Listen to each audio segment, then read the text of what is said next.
Praise the Lord. ദൈവത്തിൻ്റെ എല്ലാ ദാനങ്ങൾക്കുമായി നമുക്ക് ദൈവത്തിന് സ്തോത്രം ചെയ്യാം. ഒരു വേദഭാഗം വായിച്ചുകൊണ്ട് ഒരു ലഘു സന്ദേശം നിങ്ങളോട് പങ്കുവയ്ക്കുവാൻ ഞാൻ ആഗ്രഹിക്കുന്നു. ഫിലിപ്പിയ ലേഖനം 4-ാം അധ്യായത്തിൻ്റെ 4-ാം വാക്യം.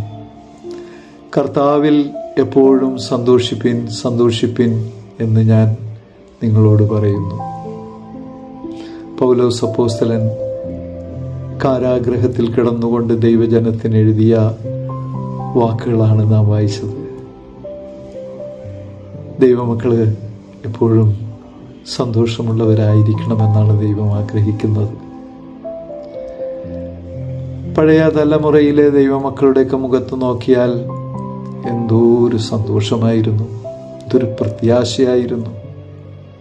എന്നാൽ ഇന്നത്തെ ദൈവമക്കളുടെ മുഖത്ത് നിരാശയാണ്, എന്തൊക്കെയോ നഷ്ടപ്പെട്ടു പോയ ഒരു പ്രതീതിയാണ്.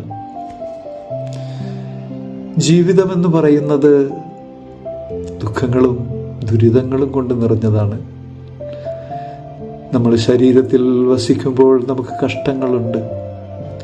എന്നാൽ കഷ്ടങ്ങളെ ജയിച്ചവനായ കർത്താവ് നമ്മോട് കൂടെയില്ലേ? കൊച്ചു കൊച്ചു വിഷയങ്ങൾ മതി ദൈവമക്കൾ ഡൗണാകാൻ.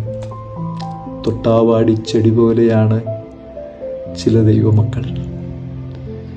എന്തെല്ലാം പ്രശ്നങ്ങൾ വന്നാലും കൃപയിൽ നിൽക്കുന്ന ഒരു ദൈവ പൈതലിൻ്റെ സന്തോഷം കെട്ടുപോകില്ല. നമ്മുടെ ഉള്ളിലൊരു സന്തോഷമുണ്ട്. അത് സാധാരണ ലോക സന്തോഷമല്ല. ആ സന്തോഷം എന്താണെന്നറിയാമോ? രക്ഷയുടെ സന്തോഷം. ഈ സന്തോഷത്തെ തല്ലിക്കെടുത്തുവാൻ ഈ ലോകത്തിലെ ഒരു പ്രശ്നത്തിനും സാധ്യമല്ല. ബന്ധിതനായ പൗലോസ് തൻ്റെ ഇരുകരങ്ങളെയും ഉയർത്തി കാണിച്ചുകൊണ്ട് പറയുന്ന ഒരു വാക്കുണ്ട്: ഈ ചങ്ങലയ്ക്ക് എൻ്റെ സന്തോഷത്തെ കെടുത്തിക്കളയുവാൻ കഴിഞ്ഞില്ല. വചനം പറയുന്നു, നിന്റെ ദൈവം നിന്റെ കൂട്ടുകാരിൽ പരമായി നിന്നെ ആനന്ദ തൈലം കൊണ്ട് അഭിഷേകം ചെയ്തിരിക്കുന്നു. ഓർക്കുക, ദൈവപൈതലേ, എൻ്റെയും നിന്റെയും തലയിൽ പകർന്നിരിക്കുന്ന അഭിഷേകമുണ്ടല്ലോ, അത് ആനന്ദ തൈലം കൊണ്ടുള്ള അഭിഷേകമാണ്.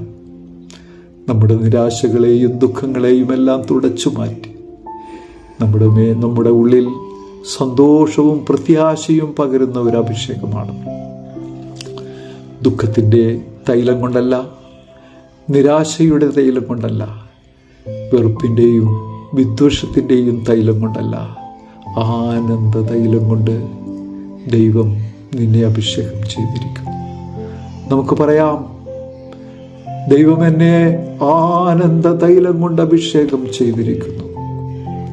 ഈ രക്ഷയുടെ സന്തോഷം സമൃദ്ധിയായി ആസ്വദിക്കുവാൻ ലോക സന്തോഷങ്ങളിൽ നിന്നെല്ലാം നമുക്ക് വിട പറയാം. അതിനായി ദൈവം നമ്മെ സഹായിക്കട്ടെ. ആമേൻ, ആമേൻ, ആമേൻ.